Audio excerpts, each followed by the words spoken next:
इसलिए आपने देखा होगा अंग्रेजी में एक बड़ी मशहूर कहावत है जहां कहा जाता है हेल्थ इज वेल्थ, लेकिन इस कहावत को आपने कभी गंभीरता से नहीं लिया होगा, सिर्फ किताबों में पढ़कर छोड़ दिया होगा। इसी तरीके से विज्ञान के एक सिद्धांत से भी एक कहावत निकली है जो कहती है सर्वाइवल ऑफ द फिटेस्ट। ये कहावत नहीं है, असल में ये एक थ्योरी है। इस थ्योरी को कहते हैं सर्वाइवल ऑफ द फिटेस्ट। यह सिद्धांत मशहूर वैज्ञानिक चार्ल्स डार्विन ने दिया था, जिसके मुताबिक सिर्फ वही लोग जीवित रहते हैं या रहेंगे जो लगातार बदलते रहते हैं और जो सबसे फिट होते हैं। यानी इस दुनिया में पृथ्वी पर वही रहेगा जो सबसे फिट है। अब इन दोनों ही कहावतों को चरितार्थ करने का समय आ गया, इन दोनों थ्योरीज को।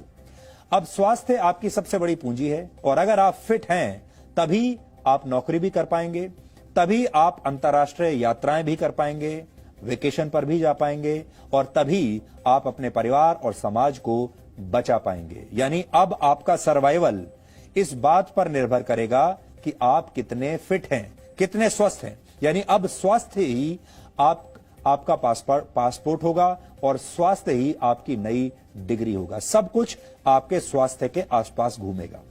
सबसे पहले आप यह समझिए कि आपका स्वास्थ्य कैसे लॉकडाउन में बंद अर्थव्यवस्था के दरवाजे खोल सकता है।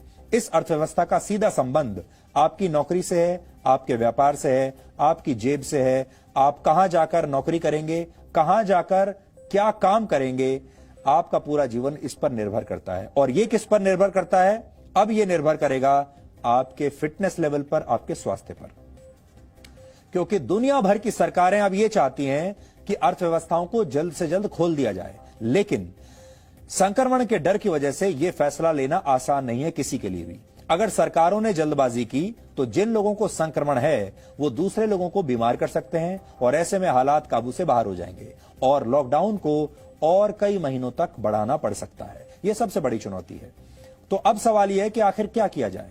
अगर आप सब कुछ बंद कर देंगे तो अर्थव्यवस्था नीचे बैठ जाएगी। फिलहाल वैज्ञानिक इसके 3 उपाय सुझा रहे हैं। पहला ये कि जब तक कोरोना वायरस की वैक्सीन ना बन जाए तब तक सभी लोगों को घरों में बंद रखा जाए। दूसरा उपाय, जिनके शरीर में कोरोना वायरस के खिलाफ प्रतिरोधक क्षमता यानी इम्यूनिटी विकसित हो चुकी है, उन्हें बाहर निकलने की इजाजत दे दी जाए।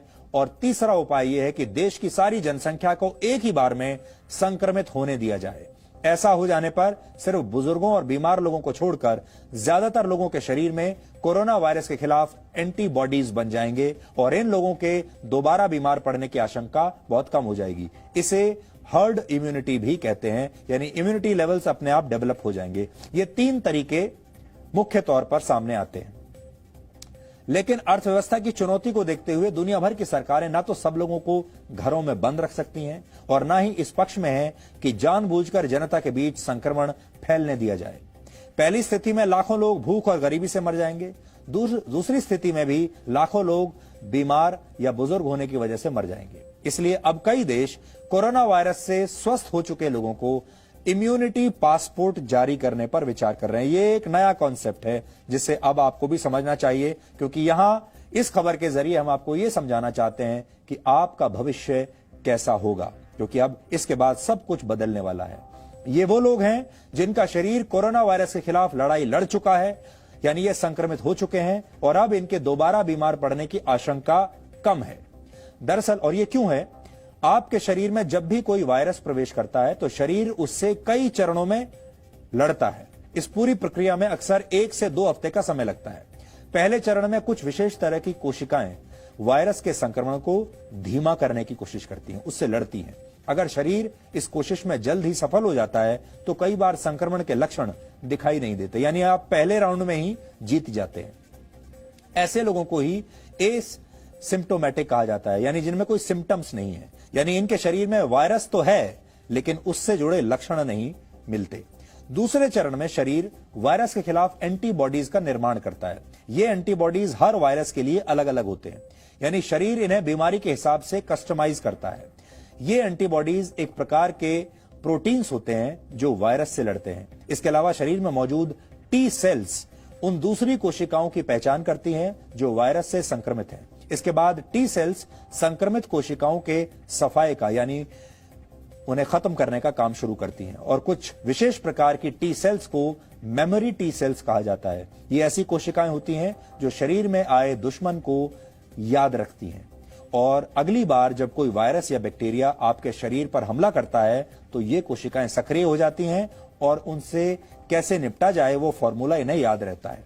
एक आसान से टेस्ट के जरिए पता लगाया जा सकता है कि किस व्यक्ति के शरीर में संक्रमण के खिलाफ एंटीबॉडीज मौजूद हैं या नहीं, और इस जांच के बाद आपको इम्यूनिटी पासपोर्ट जारी किया जा सकता है। और हो सकता है कि भविष्य में विदेश यात्राओं के लिए उन्हें ही वीजा दिया जाए, उन्हें ही पासपोर्ट दिया जाए जिनके पास ये इम्यूनिटी पासपोर्ट होगा। यानी एक पासपोर्ट वो जो आपके पास अभी है, उस पासपोर्ट में यह देखा जाता है कि आप आपराधिक प्रवृत्ति के व्यक्ति तो नहीं है, आपके ऊपर कोई कानूनी मामला तो नहीं चल रहा, आपके ऊपर कोई शिकायत तो नहीं है, आप कोई अपराध करके तो नहीं भागे हैं, वो ये चेक करते हैं। अब उसके आधार पर आपका पासपोर्ट बनता है और आपको वीजा मिलता है।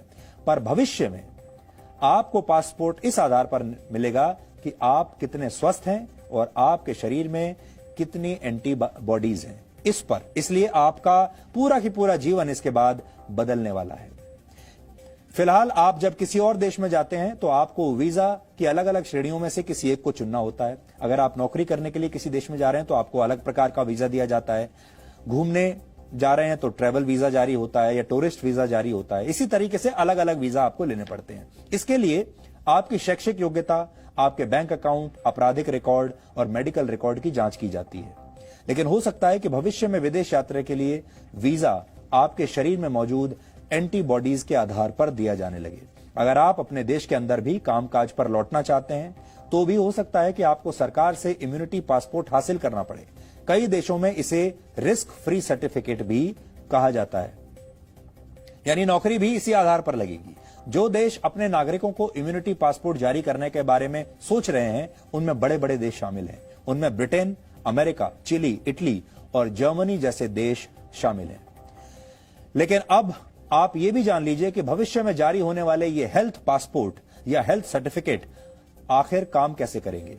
फिलहाल इसकी कोई मानक प्रक्रिया तय नहीं है, लेकिन जो हो सकता है वो हम आपको आज बताना चाहते हैं।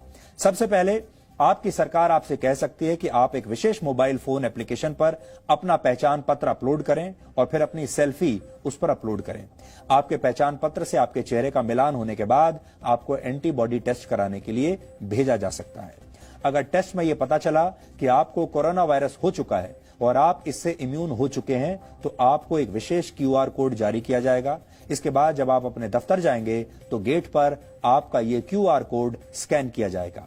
ये क्यूआर कोड स्कैन करने से ये पता चलेगा कि आप कोरोना वायरस से इम्यून हैं। इसी प्रक्रिया का पालन आपको बस में करना होगा, ट्रेन में, मेट्रो में, हवाई जहाज में, हर जगह यही पालन करना होगा। शॉपिंग मॉल्स, रेस्टोरेंट में, सिनेमा हॉल्स में भी आपका इम्यूनिटी सर्टिफिकेट देखकर ही आपको प्रवेश मिलेगा, क्योंकि दूसरों की सुरक्षा का सवाल है। अगर आपकी इम्यूनिटी ठीक है तभी आप अंदर जा पाएंगे, अगर ठीक नहीं है तो आप नहीं जा पाएंगे, क्योंकि उसकी वजह से आप संक्रमित होंगे और फिर यह संक्रमण आप दूसरों को फैला देंगे।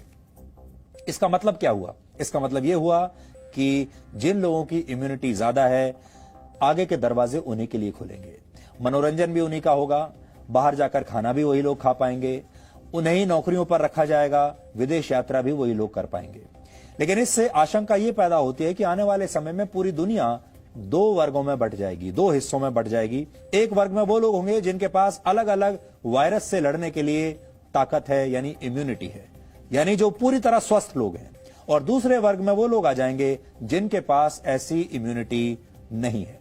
और यही दो वर्ग आने वाले समय में किसी देश की राजनीति और अर्थव्यवस्था की दशा और दिशा तय करेंगे।